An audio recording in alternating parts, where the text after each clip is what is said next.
Finalement de recevoir nos membres de la grande famille, le membre du CELAT, Yvan Lianza, ainsi que Camille Lycée, qui est stagiaire postdoctorat, qui travaille sous la direction de Yvan. Ce soir, non, moi j'ai mis un peu. Ils sont je vais te dire en toi. Ok, parfait. Après ses études, Yvan Lianza était maître assistant à la faculté de psychologie et sciences de l'éducation à l'Université de Genève, puis est à l'Université Laval parmi nous depuis 2007. Ses intérêts de recherche portent sur les activités de professionnels de la santé en contexte pluriculturel.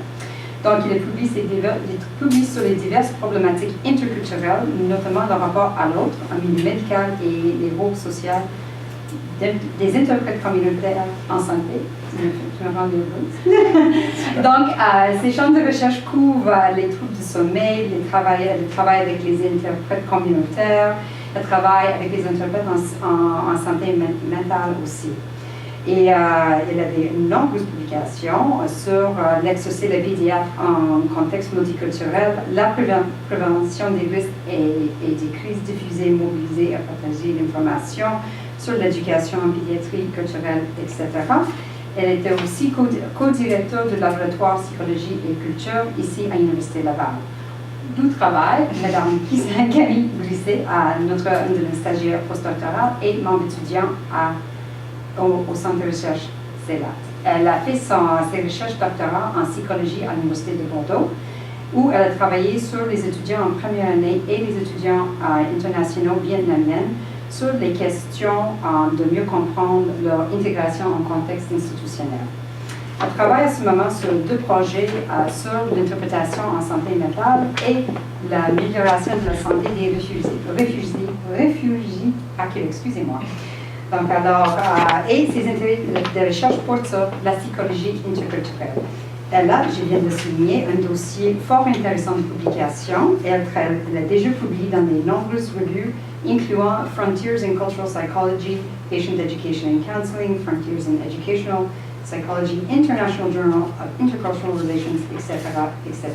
Donc, un jeune chercheur, je te félicite à ce sujet-là. Aujourd'hui, on a le plaisir d'entendre sur leur présentation qui porte sur les interprètes communautaires comme témoins du vivre ensemble. Merci. Continue pas. Non. Merci beaucoup, Alison. Eh bien, merci pour cette invitation.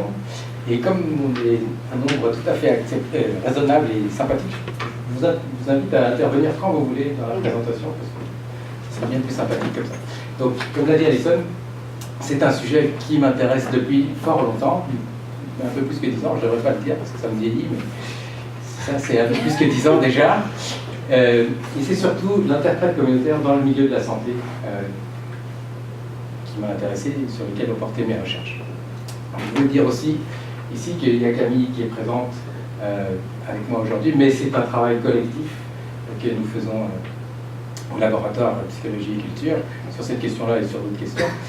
Ça inclut donc Thomas Michaud-Labonté, Alexandra Boilard, Elias Rietcala qui lui est professeur à l'UQAM, Isabelle Boivin et Karine Laforêt qui ont terminé leur doctorat, qui ont bien collaboré à mes recherches, Hélène Rosenberg qui est professeure à l'Université McGill en médecine. Ça inclut aussi Laura Sofia, qui est une nouvelle membre du laboratoire, qui travaille sur un projet dont je vais vous parler à la fin. Donc c'est vraiment le résultat d'un travail d'équipe et pas juste le mien, même si je vais parler aux jeunes.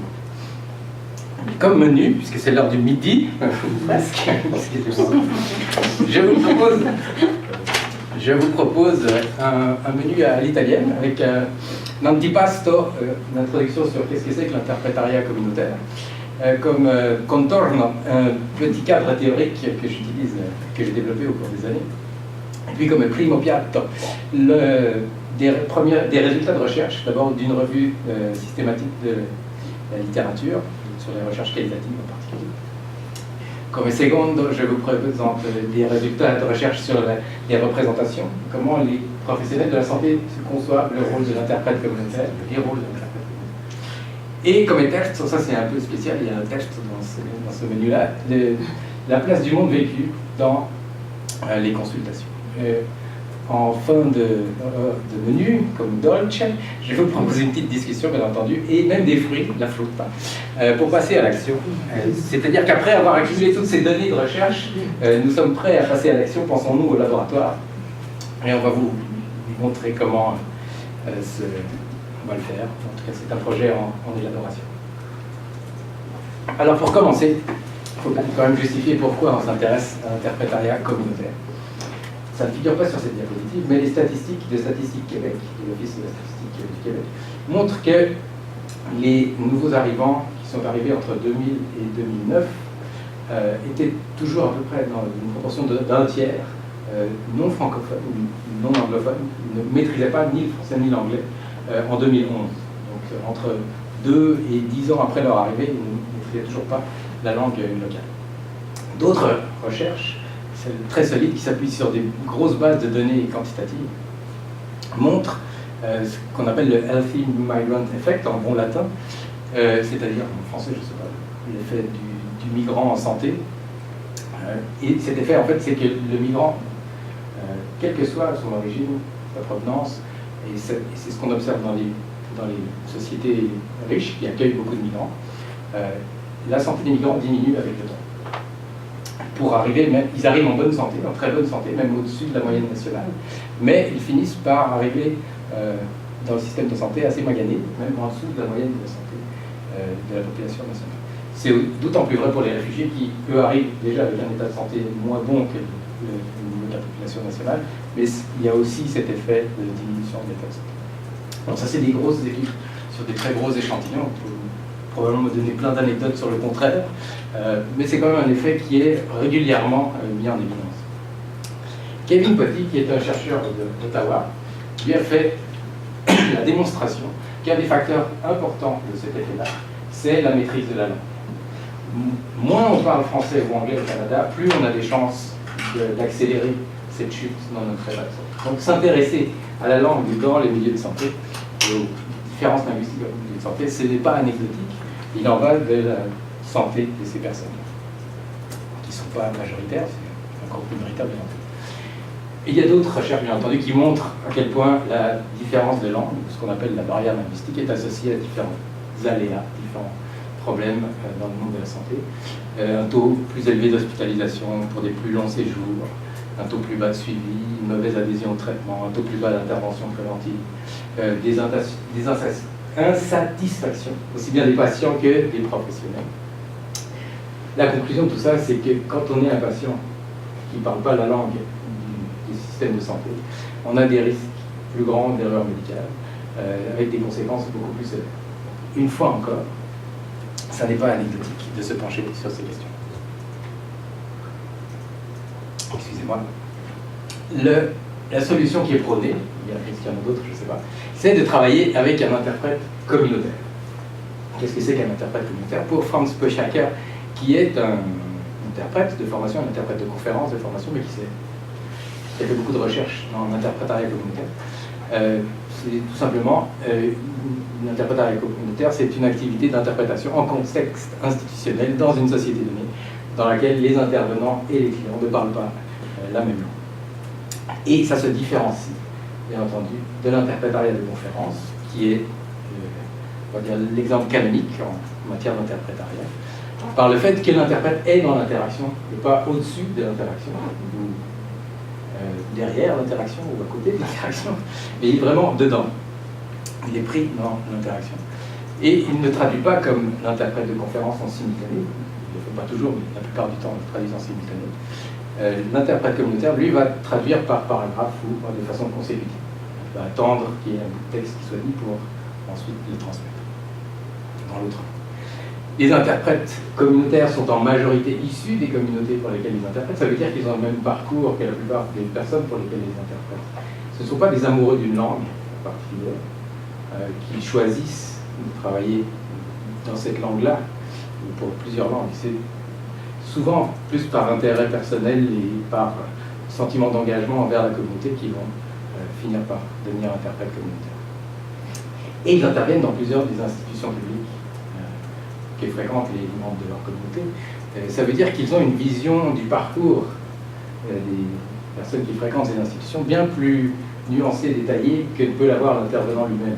Quand ils vont voir leurs clients auprès du psychiatre, puis auprès du travailleur social, puis éventuellement dans le système de justice, parce qu'il y aura des problèmes de justice. Donc ils ont une vision assez large de ce que peuvent vivre les migrants ou les allophones dans nos institutions.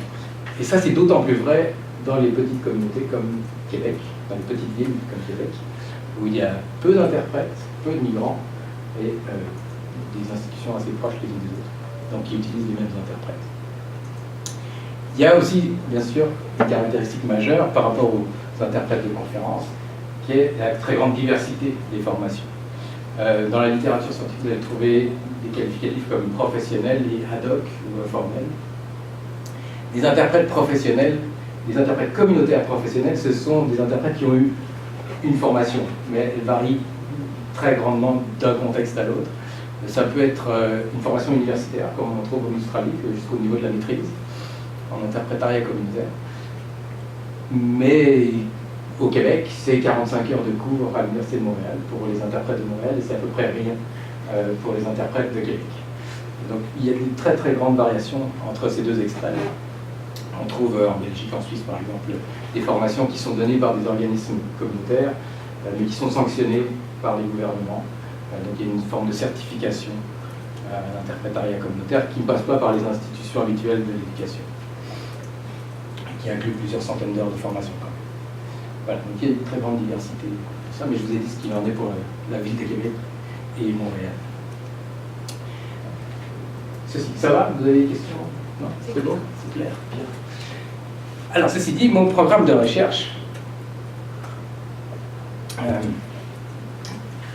comme vous le voyez, s'est appuyé, a été exploré différents secteurs du domaine de la santé, la pédiatrie, la médecine de famille et maintenant la santé mentale, avec un projet que coordonne Camille. Pour ce programme de recherche, je considère que l'interprète, c'est finalement bien plus qu'une machine à traduire. C'est un témoin du rapport institutionnalisé à l'autre. Du rapport, des formes de vivre ensemble que nos institutions mettent en place. Il est témoin à double titre. Le premier titre, c'est qu'il est dans l'interaction, comme je l'ai dit tout à l'heure, donc il peut témoigner de ce qu'il se passe, si on l'interroge. On n'interroge pas très souvent. Et puis, il peut aussi être l'objet d'observation. Et à ce titre, il va témoigner par sa position dans l'institution, les tâches qu'on lui fait faire, ou la position qu'on lui laisse au sein de l'institution, il va témoigner de ce rapport institutionnalisé à l'autre. Et mon objectif prioritaire, c'est de développer une compréhension des enjeux relationnels, des processus relationnels à l'œuvre dans des différentes consultations interprétées. Mais c'est surtout aussi, de mon côté psychologue clinicien pratique, c'est d'améliorer les services. On va le voir comment, mais j'ai ce souci-là aussi, c'est pas juste un programme de recherche théorique. Donc, c'est le contorno. Je vous propose quand même d'entrer dans le cadre théorique que j'ai développé au cours des années, que j'utilise pour la plupart de mes recherches. Il y a deux éléments majeurs. Le premier, c'est des éléments théoriques issus de la théorie de Habermas sur l'agir communicationnel. Habermas, vous le savez peut-être, est un sociologue allemand, un penseur allemand, certains l'appellent sociologue, d'autres philosophes, c'est jamais très bien. C'est un penseur allemand. Michler, lui, c'est un médecin qui s'est intéressé à la communication médecin-patient par la linguistique et qui a en fait opérationnalisé les concepts de monde vécu et de système de Habermas. Donc, je me suis inspiré de ces deux penseurs-là.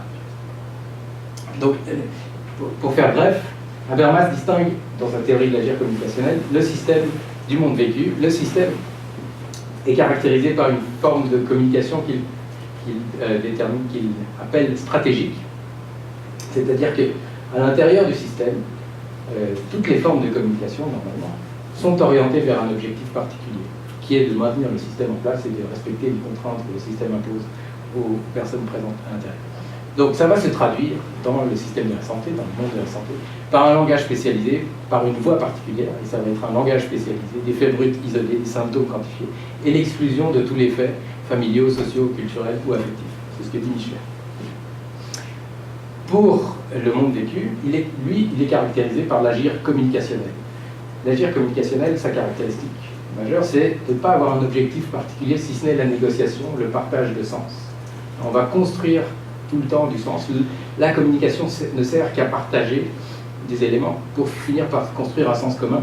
C'est un sens commun qui finalement jamais est vraiment atteint. Il n'y a pas une finalité en soi, qui serait un sens commun qu'on va déterminer une fois pour toutes, là, parce qu'il y a toujours quelque chose à négocier, un nouveau sens qui va arriver. Donc, à l'intérieur du monde de la santé, le monde vécu va s'exprimer par un langage populaire de tous les jours, et ça va être un langage qui est intégré à l'histoire, qui va être contextualisé, plein d'affects, plein d'éléments familiaux, etc. Donc il y a ces deux voies qui s'expriment à l'intérieur du monde vécu, selon Micheler, et cette théorisation m'a bien plu, elle m'a été fort utile pour la suite de mes études sur l'interprétariat communautaire. Ça va?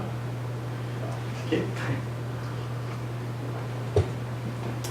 Le deuxième élément du contorno, c'est la théorisation des rôles de l'interprète. Alors, comme vous le montrera Camille tout à l'heure, il y a beaucoup de typologies qui ont été construites. Voilà, la mienne est la meilleure, bien entendu, inspirée de la théorie d'Adams. Si on prend ce triangle-là, patient, médecin, interprète, ça peut être n'importe quel professionnel de la santé, pas nécessairement un médecin, l'interprète peut se positionner d'abord comme un agent linguistique, c'est-à-dire qu'il va passer le discours d'une langue à une autre, de façon équitable, on va dire, sans rajouter de texte, sans nom de maître. Il va vraiment faire son travail d'agent linguistique, de conduit. Certains qualifient cette posture-là de conduite. Le fait que faire passer du discours, d'où le triangle équilatéral, parce qu'il ne se positionne pas. Mais il peut se positionner, il est dans l'interaction et il ne va pas rester complètement figé dans cette posture-là. Il peut se positionner du côté du monde vécu. Excusez-moi. Et là, il va pouvoir adopter différents autres rôles. Le premier de ceux-ci étant l'informateur culturel. Il va transmettre un minimum d'informations sur ce qu'il connaît du contexte du patient. Ce sont des éléments qui n'ont pas été verbalisés ni par le patient, ni demandés nécessairement par le médecin. Mais donc c'est ça, il va jouer un rôle en ajoutant du texte, un rôle d'informateur culturel, en ajoutant du texte à ce qui est dit dans la consultation. Mais il peut aller au-delà de ça. Il peut jouer un rôle de médiateur s'il perçoit qu'il y a un conflit de valeurs dans l'échange entre le médecin, le professionnel de la santé et le patient, et essayer de tisser des liens pour dépasser ce conflit de valeurs. Il peut même aller au-delà encore, c'est de devenir l'avocat du patient, parce que là, il va sentir qu'il y a une injustice qui est commise envers le patient, une discrimination, et il va jouer le rôle d'avocat, défendre la perspective du patient, tel que lui l'aperçoit peut-être. À l'autre opposé, il y a différents types de rôles qui seront plus de l'ordre de l'agent du système, où là, c'est le discours institutionnel, le discours biomédical, qui va être renforcé par l'interprète. Alors il y a différentes possibilités là aussi. Il peut être renforcé sans que le professionnel de la santé soit au courant qu'il est renforcé, simplement que l'interprète va rajouter des choses dans la langue du patient pour renforcer ce qui a été dit. Ou alors il peut discuter avec le professionnel de la santé de certains éléments qu'il considère comme importants, mais qui seraient plutôt de l'ordre du système plutôt que de l'ordre du monde vécu. Tout ça pour dire brièvement que la place de l'interprète communautaire dans la consultation est un peu plus complexe que simplement celle d'un conduit qui va passer un discours d'une langue à une autre. Il y a énormément de choix à faire pour lui tout au long des consultations. On va passer maintenant aux différents résultats qu'on a tenus dans notre laboratoire. Je vais laisser la parole à Camille pour commencer. Comment je peux dire? Donc la littérature dans le domaine de l'interprétariat communautaire est très riche et on a voulu faire un état des lieux de la situation. Alors à savoir que les recherches sont principalement quantitatives et que de nombreux revues de littérature ont été conduites. Nous on s'est penché un peu plus sur le versant qualitatif et on a voulu cerner davantage justement les enjeux relationnels qui ressortaient dans une intervention dans les milieux de la santé. Donc pour ce faire, on a sélectionné, en fait, on a retenu 61 articles au total que l'on a interprétés selon le principe de la méta-ethnographie, où en gros, on prend chaque étude une à une, on les interprète ensemble et à chaque fois, on rajoute une étude supplémentaire. Donc, à chaque ajout, il y a une nouvelle interprétation et de ces interprétations naissent des histoires. Et là, apparaissent des histoires, et nous on a eu 3 grandes histoires entre guillemets, qui se déclinent en trois grands thèmes: les rôles, les difficultés et les caractéristiques de la communication. Donc les rôles, ce sont tous les comportements et les compétences associées au statut d'interprète, énoncés... Vous ne connaissez pas Méta-ethnographie. On est fascinés par votre terminologie. Est-ce que je On est détaille tous davantage? accrochés Est-ce que je là-dessus. détaille davantage? Après, Après, c'est intéressant. C'est un travail colossal.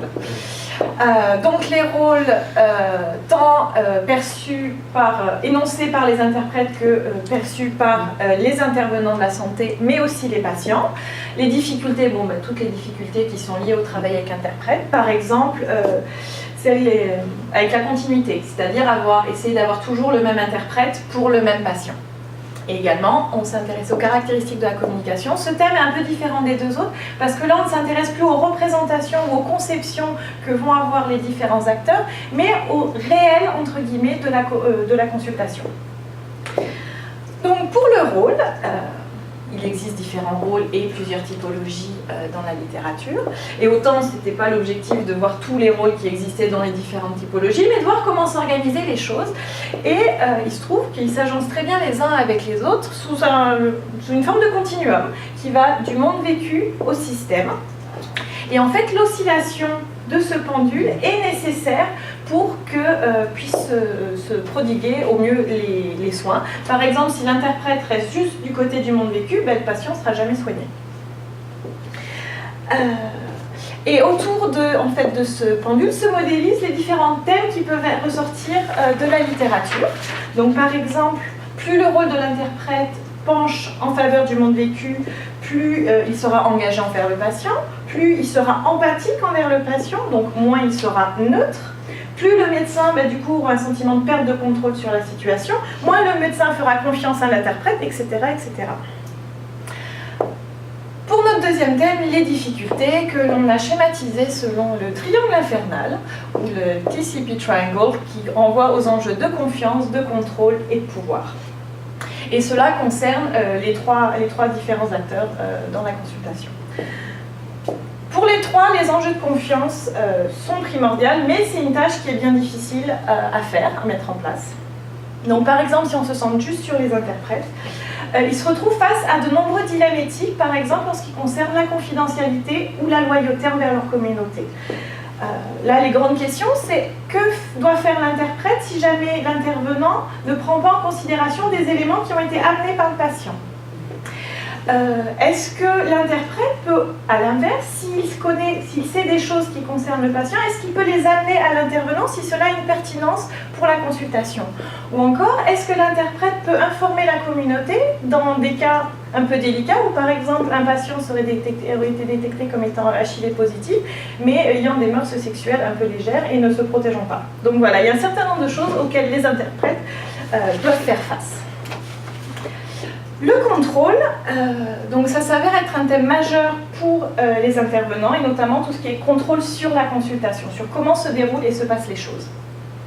Et pour ce faire, ils ont différentes stratégies, comme interrompre la consultation au moment où ils le décident, ou choisir qui peut être présent dans la consultation. Dans le cadre d'interprète informel ou membre de la famille, est-ce qu'on accepte le père, la mère, juste l'enfant, etc.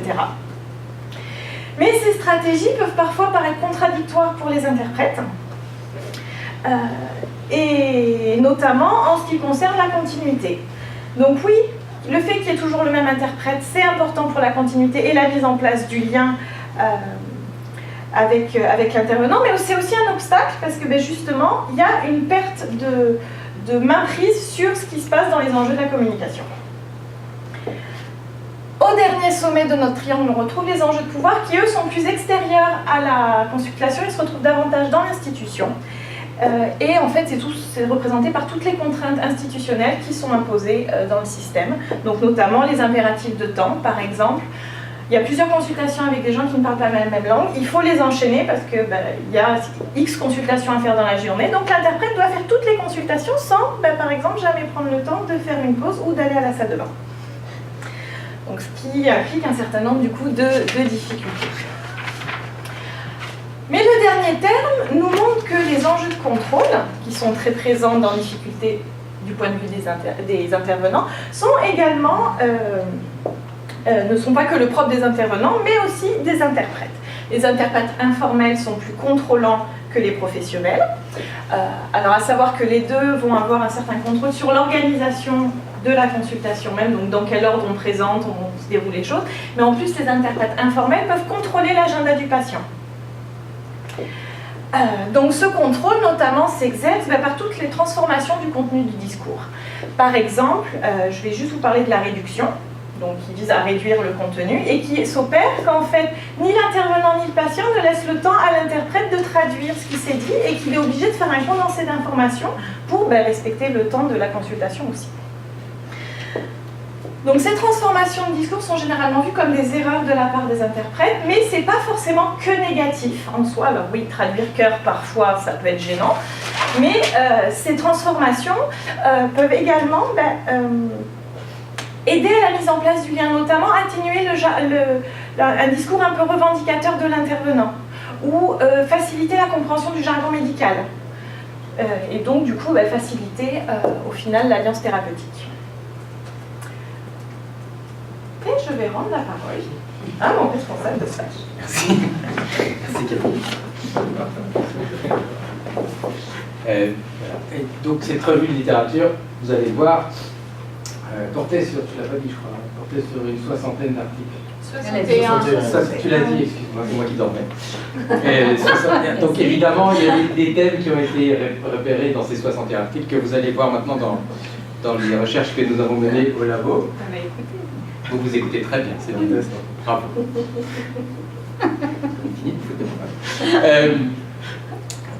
Et donc, comme je vous le disais, comme le premier plat que je vous présente, c'était celui de Camille, ça c'est le secondo. Ce sont les travaux que j'ai menés sur les représentations du travail avec interprète chez différents types de professionnels de la santé. Pour le premier projet que je vous présente, c'est un projet avec vignette vidéo.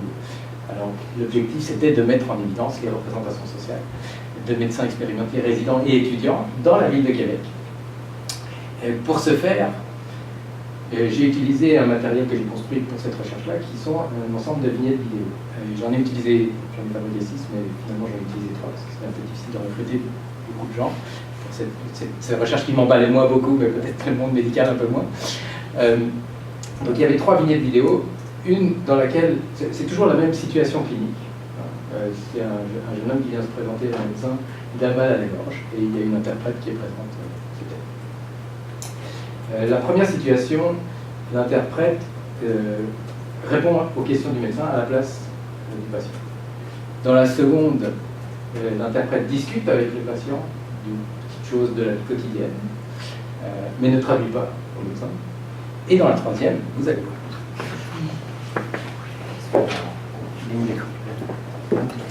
Comment je fais pour revenir aïe là. Merci. Puis ça, c'est voilà. C'est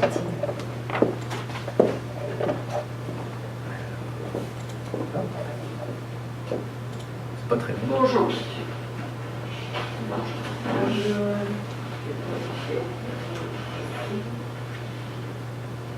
Quand je m'affirme maintenant, je vais manger même les nouvelles cochons. J'ai très mal à la gorge, j'ai de la difficulté à avaler ma nourriture et aussi ma salive. L'unique mal pour respirer va passer bien. La nuit, j'ai du mal à respirer, l'air passe. D'accord, la difficulté à respirer aussi. Vous m'avez respiré tout? Ah oui. Oui. Ok, alors, si vous voulez bien, je vais examiner la gorge. Moi, il va regarder les gauches là. Bon, bien. Ah. Je vois, ça semble être une amygdalite. Vous avez une infection dans la gorge. C'est ça, on dit tout le temps, chaque canton. C'est ce qu'on me dit toujours, ça revient tout le temps. Ok, alors on va prendre un échantillon de l'infection et si c'est une bactérie, on va donner des antibiotiques. Docteur Abraham, on dit caché dans la gorge pour l'analyse. Il y a besoin qu'on ait qui qualité de microbes qui vont infection pour qu'on prescrire antibiotiques. Ah, senti un bouquet, pareil ça, de toute façon, comme une solution. Il semble être mécontent. Il dit que le médecin, qu'il est fatigué de prendre des antibiotiques et que les médecine ne trouve pas de solution. Ah bon. Alors, est-ce qu'ils préfèrent peut-être se faire enlever les amygdales? Plutôt retirer amygdalionnaire.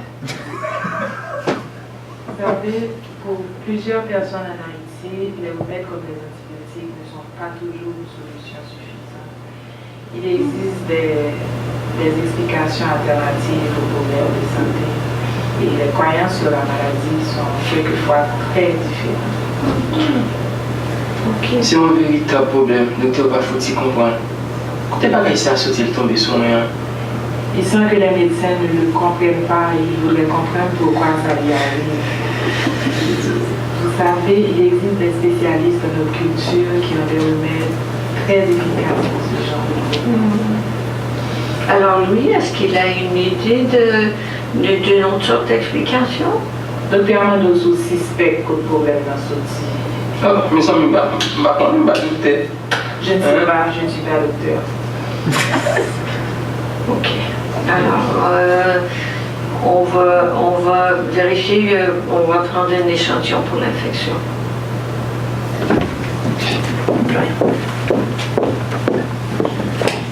Ferme les yeux.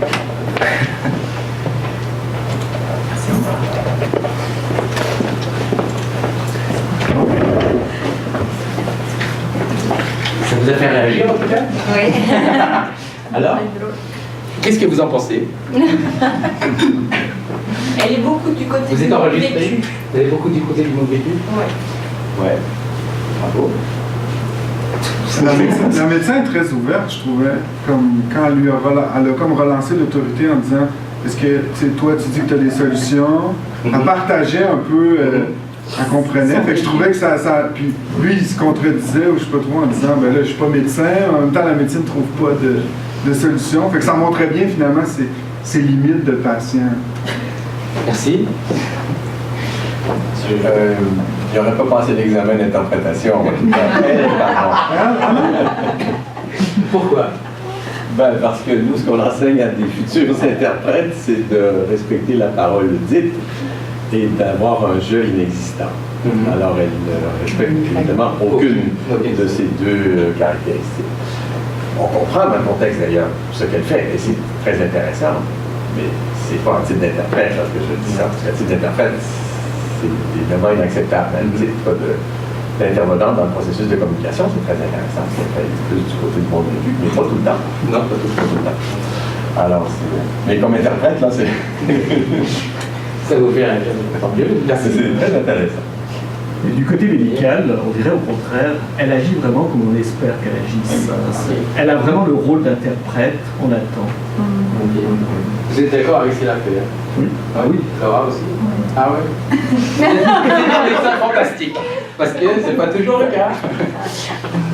Ok, donc on va voir ce qu'ils m'ont dit, on racontait les médecins que j'ai interrogés ici. Donc il y avait 6 groupes d'étudiants, 4 groupes de résidents, 5 groupes de seniors. Seniors, c'est des médecins expérimentés qui ont au moins une année d'expérience, mais la plupart en avaient beaucoup plus.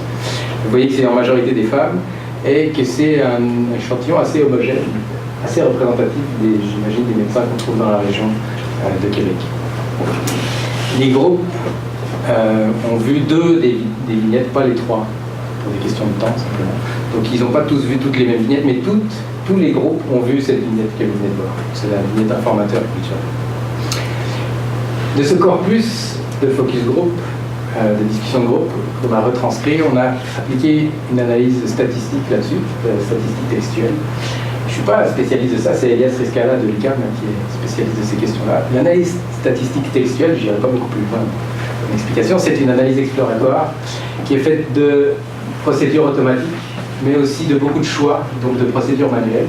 C'est les statistiques les plus qualitatives probablement, parce qu'à chaque étape, il faut faire des choix, il faut combiner des mots parce qu'ils ont le même sens. Il faut choisir si on coupe à 3 ou 4 clusters, etc. C'est pas qu'on met le texte dans une machine puis on nous ressort une solution de l'autre côté. Il y a vraiment tout le temps un travail de construction de sens à faire.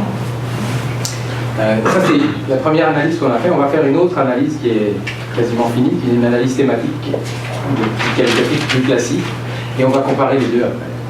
Il y avait aussi cet enjeu-là méthodologique dans le cadre de cette recherche-là. Alors, les résultats, d'un point de vue global, ce qu'on montre, c'est que les vignettes suscitent des discours différenciés. Et donc, tant mieux, c'est-à-dire que ce qu'on a construit suscite des représentations différentes, et c'est bien ce qu'on voulait.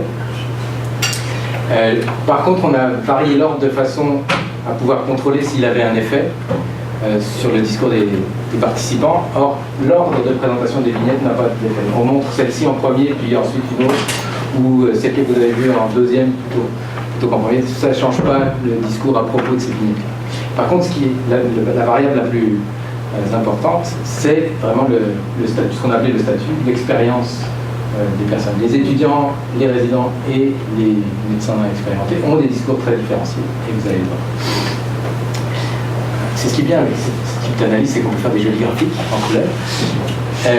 Alors donc, ça c'est une analyse de la spécificité, ça veut dire la ligne 0, c'est comme le discours moyen, si vous voulez, qui est partagé par l'ensemble des participants. Ce qui est au-dessus de la ligne, c'est ce qui est surreprésenté dans un groupe, ce sont les unités lexicales qui sont surreprésentées dans un groupe, et ce qui est en dessous, ce sont les unités lexicales qui sont sous-représentées. Ça ne veut pas dire qu'elles sont absentes, c'est juste qu'elles sont sous-employées. Elles peuvent être absentes, mais elles sont sous-employées, significativement sous-employées. Ce qu'on voit pour les étudiants, ce qui ressort énormément dans leur discours à propos de ces vignettes, c'est la relation. Ce qui importe pour eux, c'est de maintenir la relation, et comme on peut le voir là dans des analyses plus fines, c'est la relation médecin-patient qui importe. Ils chargent leur discours énormément de ce type d'unité lexicale. On va tout de suite chez les seniors, et vous voyez que ce qui est significativement sous-représenté chez les seniors, c'est la relation. Ils n'en parlent pas, ou quasiment pas. Et c'est la relation médecin-patient qui est absente. Ce qui importe pour les seniors, c'est l'information. C'est le dernier bâton, c'est l'information, et c'est culture aussi. Donc quand on parle de culture, c'est vrai, ça les intéresse beaucoup. Mais c'est de l'information culturelle qui doit être pertinente pour le traitement. C'est ça qui les intéresse. Les résidents, vous voyez, sont caractérisés par seulement des absences significatives. Absence du terme culture, de l'unité lexicale culture, et de demander, questionner. En fait, par d'autres analyses plus fines, je ne peux pas vous montrer visuellement, parce que ce n'est pas très joli, ça fait des choses comme ça, c'est pas extraordinaire. On peut vous montrer que chez les résidents, ce qui importe, enfin, ce qui est très présent dans leur discours, c'est un questionnement sur leur propre rôle de médecin, en devenir, parce qu'ils ne sont pas encore tout à fait médecins, et sur la place qu'ils ont quand on met un interprète à l'intérieur de la consultation, et la place de l'interprète aussi, qui vient questionner ces positions-là. Ça me fait sourire, monsieur Reinhardt. J'ai l'impression qu'on n'est pas très très bon comme enseignant. Ça me plaît assez. Je suis désolé. Si on regarde maintenant les seniors, je vous ai montré un peu les étudiants, donc c'est vraiment la relation médecin-patient qui est très très primante. Si on regarde le discours des seniors en tant que tel, sans le comparer aux autres, si on extrait le corpus des seniors et puis qu'on regarde vraiment seulement ce qui est dit par les seniors, on voit que chaque situation possède vraiment son script. Ils savent quoi faire dans chaque situation, et le discours est très différencié d'une situation à l'autre. Pour un formateur culturel, il y a le terme culture, l'unité lexicale culture, qui ressort très très fortement. Ils sont très intéressés par ça, effectivement, et ils disent que ça ouvre sur les attentes et les croyances du patient. Donc si on a cette information, un peu comme vous venez de le dire, si on a cette information-là, c'est intéressant, parce que ça nous ouvre sur les attentes du patient. Par contre, quand c'est répond pour le patient, c'est-à-dire, vous ne l'avez pas vu celle-là, mais l'interprète n'interprète pas, de nouveau, mais il se contente de répondre directement aux questions du médecin. Les questions culturelles disparaissent, ça n'a plus d'importance. Et ce qui apparaît, c'est plutôt une question sur le professionnalisme de l'interprète. Et c'est un discours un peu sur la précarité de ces personnes-là, de leur situation difficile en tant que migrants, mais qui n'est pas nécessairement associée à la migration. Ça peut être toutes sortes de personnes qui sont en difficulté et qui viennent accompagner d'un proche, par exemple. Donc il y a tout un discours sur le proche aidant qui surgit là. Et il semble que ce soit un script connu des médecins. Travailler avec un proche aidant, même si quand ils parlent la langue, c'est quelque chose de connu des médecins. Donc il n'y a pas besoin de parler de culture. Et surtout, il n'y a pas besoin de parler de contrôle. Le contrôle qui, lui, apparaît dans le discours associé à la vignette « discute avec le patient ». Je vous rappelle que dans cette vignette-là, le patient, l'interprète, discute avec le patient sans traduire ce qu'il est en train de discuter avec le patient au médecin. Donc le médecin se sent exclu en fait, de la consultation. C'est un terme qui apparaît pas là, mais qui était présent dans la discussion autour de cette consultation. Et là, le discours des médecins seniors est très puissant. Il faut reprendre le contrôle de la situation, de la consultation. Il faut poser des questions et ça pose aussi la question de la confiance qu'on peut avoir en interprète, puisque c'est lui qui est en train de nous exclure de la consultation. Donc on retrouve, comme l'a dit Camille tout à l'heure, le thème du contrôle, mais ce qu'on ne retrouvait pas vraiment dans la littérature, c'est les questions culturelles et surtout cette habitude qu'ils ont de travailler avec un proche aidant. Et ils peuvent confondre interprète et proche aidant, ce qui fait que les questions culturelles vont disparaître là aussi. Ce qui est intéressant, encore une fois, ici, c'est que le contrôle disparaît aussi quand on parle de culture. Ça c'est assez nouveau pour moi, même étrange. Donc si on interprète tout ça, toutes ces données-là, je dirais que pour les étudiants, l'enjeu, c'est la relation. Et intégrer un interprète dans la consultation, c'est quelque chose d'assez mystérieux. Pour les résidents, c'est pas mystérieux, c'est vraiment, ça questionne sur l'identité, qui ils sont dans la consultation, qui ils sont en train de devenir. Et pour les seniors, l'enjeu, c'est plus la relation, mais dépasser ça, je sais pas. C'est vraiment d'aller chercher la bonne information pour poser le bon diagnostic et donner le bon traitement. Et pour ça, il faut pouvoir avoir un minimum de contrôle sur ce qui se passe dans la consultation. Donc un interprète, c'est intéressant, mais il faut qu'il soit sous contrôle.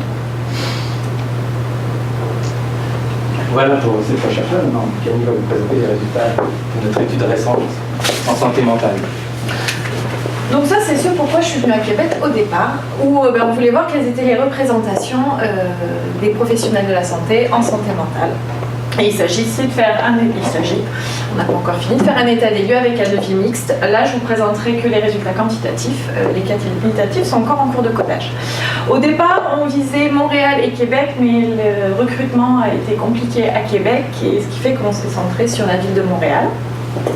À savoir qu'on recherchait des intervenants en première ligne qui travaillent avec des allophones. Donc à Québec, ça ne concerne pas forcément beaucoup de personnes. Donc ont accepté de participer à ce projet 6 des 12 C3S à Montréal et 3 des 7 centres de crise, ainsi que les médecins de famille sur les mêmes territoires. Donc on a contacté tous ces gens et 113 questionnaires nous ont été retournés. Ce qui correspond à peu près 50% de médecins de famille, entre 10 et 15% de travailleurs sociaux, de psychologues et de psychoéducateurs et éducateurs spécialisés, et 3% d'infirmières. Donc, pour les résultats très généraux, on observe qu'il y a seulement 35% qui ont accès, ou tout du moins qui ont connaissance de services linguistiques qui sont mis à leur disposition, que seulement 2 ont reçu une formation pour travailler avec un interprète. Pas 2%, c'est 2 personnes. 2 personnes sur les 113. Tous s'entendent à une grande majorité pour dire que le recours à un interprète professionnel, c'est vraiment la ressource la plus importante. Et effectivement, il en ressort une plus grande satisfaction du travail avec interprète professionnel, donc notamment meilleure adhérence au traitement pour le patient, etc. Mais la réalité, et c'est pas sans lien avec le fait qu'on n'a pas forcément connaissance qu'il y a des services à disposition, c'est avant tout un recours à l'interprète familial, à un membre de la famille dans les consultations interprétées. Et quand il y a accès aux services linguistiques, c'est à peu près du moitié-moitié. Donc ces grands résultats généraux nous permettent de déduire qu'il y a une préférence, entre guillemets, et là je dis bien préférence, qui est plus en lien avec la réalité que plus avec une préférence affective vis-à-vis des interprètes. Et cette préférence est effectivement en adéquation avec la littérature, parce que les membres de la famille ont l'avantage d'être là au moment de la consultation parce qu'ils accompagnent le père, la mère ou l'enfant, qu'il y a possibilité de continuité, parce qu'on garde les mêmes membres de notre famille, le lien de confiance est déjà présent, et donc toutes ces choses-là permettent de faciliter un petit peu, c'est un aidant naturel, et voilà. Par contre, on sait que la qualité des soins, la littérature montre qu'elle est moins bonne en présence d'interprètes familiaux. Et du coup, ça nécessite le besoin de savoir quels sont les enjeux sous-jacents à chaque type d'interprète. Donc une explication pour cette préférence à Montréal, c'est la méconnaissance du système et des procédures sous-jacentes pour accéder aux interprètes professionnels.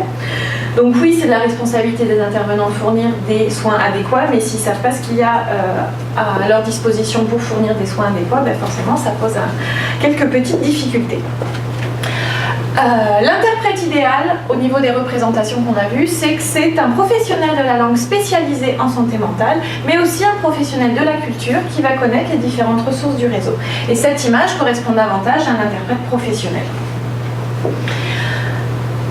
Et quand on regarde de plus près les résultats, on se rend compte qu'il est attendu des interprètes qui jouent une multitude de rôles, qui ont été notamment énoncés tout à l'heure par Yvan, qui vont au-delà de la simple traduction. Et cette multitude de rôles peut paraître contradictoire pour l'interprète s'il ne sait pas ce qu'il est censé faire dans sa consultation.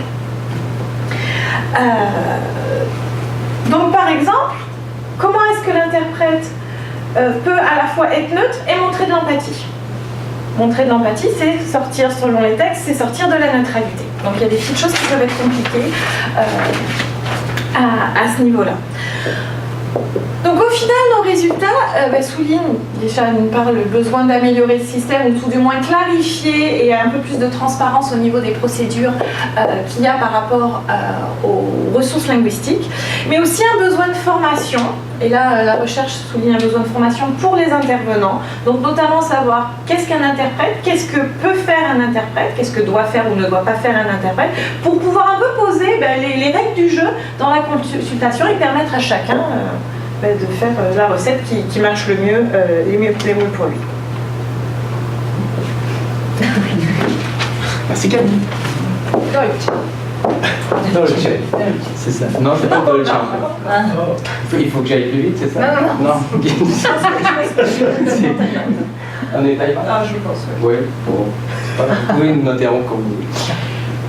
Donc, pour synthétiser l'ensemble de ces résultats sur les représentations des professionnels de la santé à propos du travail avec l'interprète, on peut dire qu'intégrer un interprète dans la consultation, c'est un peu aller à contre-courant pour ce qui est des médecins en particulier, de ce qui semble être une caractéristique majeure de la formation, excusez monsieur Daniel, qui est de transformer la relation en une quête d'information. Le contrôle, c'est effectivement, mais aussi la neutralité, ce sont des enjeux importants qui sont apparus dans nos données, mais c'est pas aller sans contradiction, comme l'a montré Camille dans les résultats de Montréal.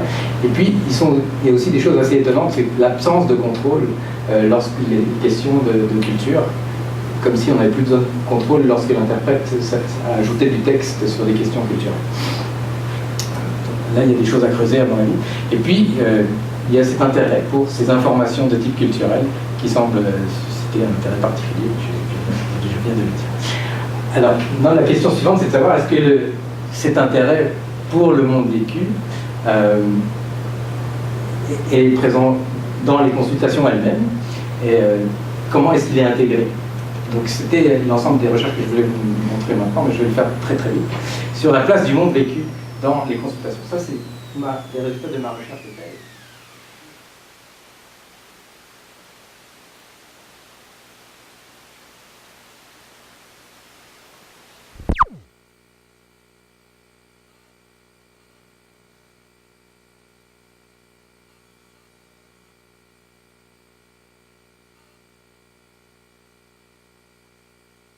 On discutait avec les parents d'enjeux socio-éducatifs et développementaux à propos de l'enfant.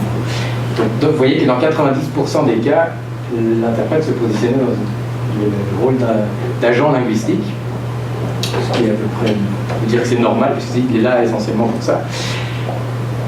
Et dans les 10% restants, il se positionnait à 8% du temps comme agent du système et dans les 2% comme agent du monde vécu. Et vous voyez que agent du monde vécu, c'est seulement comme informateur culturel qu'il prenait position, c'est-à-dire qu'il ajoutait un peu de texte sur des éléments contextuels propres aux patients pour informer le médecin, mais il n'allait pas jusqu'à essayer de résoudre des conflits de valeurs, il y en avait, je peux vous dire, ou même de défendre les droits du patient s'il pensait que c'était nécessaire. C'était pas nécessaire, mais enfin bref. C'est vraiment dans le rôle le moins menaçant lié au monde vécu qu'il prenait position et pas du tout dans les rôles plus virulents, plus engagés. Par contre, c'est ça, quand il ajoute du texte, c'est principalement pour renforcer le discours institutionnel et public. Ça, c'était donc des consultations pédiatriques. En Suisse, on a fait le même genre d'analyse sur des consultations en médecine familiale à Montréal, enregistrées à Montréal. Et là, on a pu montrer que l'interprète s'applique à demeurer invisible. Dans la plupart du temps, c'était des interprètes formés, dans les deux cas. Il reste, comme vous disiez avant, de ne pas parler au jeu, ça restait assez invisible, mais ça avait pour conséquence que le médecin interrompait plus facilement la voix du monde vécu lorsqu'elle se présentait. Et étonnamment, je vous ai dit que c'était que des interprètes formés, mais c'est faux. On comparait interprètes formés et interprètes ad hoc. Et étonnamment, les médecins interrompaient beaucoup plus, significativement plus, là j'ai quelques petites statistiques pour le montrer, les interprètes formés que les interprètes non formés. Ce qu'il y a, c'est que les interprètes, eux aussi, interrompent la voix du monde vécu. Et la voix du patient, en particulier, parfois celle du médecin aussi. Ils interrompent la voix du monde vécu du patient, mais pas toujours. Et c'est spécialement les interprètes ad hoc qui le font. Ils peuvent aussi amener des éléments contextuels qui vont aider, qui vont favoriser la négociation. Mais ça n'arrive pas tout le temps quand ça devrait, d'après ce qu'on peut voir. Donc, pour synthétiser ces résultats sur ce qui se passe dans les consultations, l'intégration du monde vécu en consultation, on dit que la possibilité de négocier du monde vécu, d'entrer en négociation, est finalement très très étroite. Aussi bien pour le patient qui lui plus beaucoup de voix que pour l'interprète lui-même. Et il y a une forte tendance à l'instrumentalisation de l'interprète au profit du système. C'est ce contrôle qu'on ramène tout le temps et qu'on essaye de neutraliser l'interprète. Quand ce ne sont pas des interprètes formés, le pire c'est que c'est ça, c'est eux qui prennent le contrôle de la consultation et qui transmettent leur propre agenda au médecin plutôt que celui de la patiente ou du patient. L'exemple qui me vient en tête, c'était une jeune femme qui venait accompagnée de son frère, et c'est le frère qui interprétait donc pour elle. Elle avait un problème au poignet suite à un accident de travail, et elle demandait dans combien de temps elle pouvait retourner au travail, et l'interprète a traduit quelque chose de complètement différent de ce que disait le médecin. Le médecin disait 2-3 jours, et lui disait 2-3 semaines, 2-3 mois, je ne me souviens plus exactement. Enfin, il y avait vraiment une volonté de contrôler ce que faisait sa sœur professionnellement. Enfin, on peut interpréter ça comme ça. Dans ce cas-là. Et on voit des choses assez régulièrement qui sont rapportées dans la littérature de cet ordre-là. Donc, oui, ça vaut la peine quand même de travailler avec des interprètes professionnels. En discussion, c'est ça le Deutsche. C'est peut-être la partie la plus douce, je ne sais pas. J'espère qu'on a réussi à vous montrer que c'est des situations extrêmement complexes que de se retrouver comme professionnel de la santé avec un interprète parachuté dans sa consultation, dans son petit royaume dans lequel on a l'habitude de tout contrôler. Et de ce fait, comme on a l'habitude de tout contrôler, probablement que la présence de l'interprète est d'abord perçue comme menaçante. Ce qui rejoint plusieurs écrits et réflexions en interculturel sur la différence comme d'abord une menace avant d'être quelque chose avec quoi on peut construire du nouveau, du mauvais. La tendance majeure qu'on voit, c'est l'instrumentalisation, la neutralisation de l'interprète plutôt que la collaboration entre eux. Et ce qui est un peu nouveau par rapport à ce qui est dit dans la littérature, ce qu'on peut montrer au labo, c'est qu'il y a un enjeu identitaire qui est associé à cette présence, à cette menace. Donc, mettre un interprète dans la consultation, ça menace le professionnel de qui il est et ses privilèges dans la consultation. Donc il y a un énorme besoin de formation, mais pas seulement. Une autre question maintenant, c'est comment est-ce qu'on peut introduire un peu de souplesse dans ces représentations pour permettre la mobilité des rôles et un peu plus de négociation, un peu plus de collaboration grâce à la présence de l'interprète.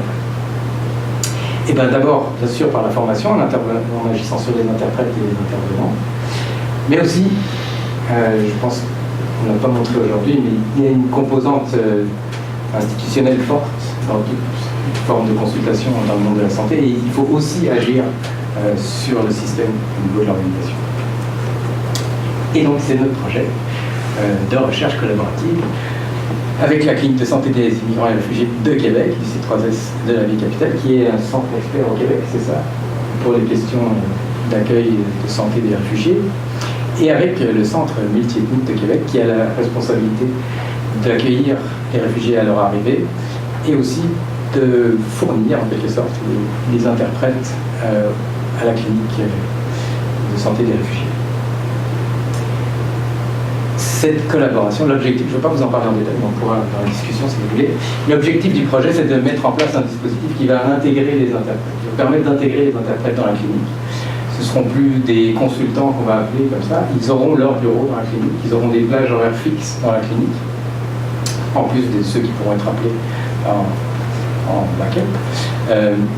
Et il y aura de la formation qui va leur être offerte à eux, mais aussi aux intervenants, d'abord une formation initiale pour les intervenants, puis des ateliers conjoints, interprètes, intervenants, pour discuter de cas difficiles de communication. Et ça sera fait tout au long d'une année. Dans le cadre des activités de la clinique, tout ça est en train de s'organiser. Bien entendu, il y a un volet recherche qui est associé à ça. Notre objectif, c'est de mesurer la satisfaction des intervenants, des interprètes et des patients, mais aussi de voir si l'état de santé des réfugiés va changer ou au moins rester stable plutôt qu'être diminué. Comme c'est compliqué de mesurer un état de santé, surtout qu'ils ont toutes sortes de maladies, il y a toutes sortes de choses, on ne pourrait pas en choisir une pour voir s'il y a un effet particulier sur elle. Donc on va prendre l'état de santé perçu par les intervenants, ils auront un petit questionnaire à remplir à chaque rencontre avec le patient pour voir si cet état de santé évolue au cours du temps et comment il évolue. Et bien sûr, un volet de transfert des connaissances, pour obtenir des sous de recherche, il faut toujours dire qu'on va faire des transferts des connaissances. Mais dans ce cas-là, c'est vrai.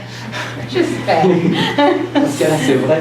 Non, dans le sens où on est en train de monter un contenu de formation pour les interprètes. Ça va être l'équivalent de 7 jours de formation à temps plein, donc 5 de formation initiale plus 2 journées qui vont se balader pendant l'année pour compléter ce qu'on aura transmis dans la formation initiale. Donc ce contenu-là, notre expérience qu'on va acquérir avec le centre multiethnique pour former les interprètes, on espère bien que ça va rester, ça va pouvoir même être diffusé plus largement grâce à la clinique et au fait qu'elle est centre expert, donc tout ce qu'elle fait c'est magnifique, c'est diffusé au Québec. Donc il y a vraiment ce souci-là aussi pour nous, que ce ne soit pas juste un petit terrain de jeu pour des chercheurs, mais bien qu'on construise quelque chose avec la clinique et le centre multiethnique. Grazie mille.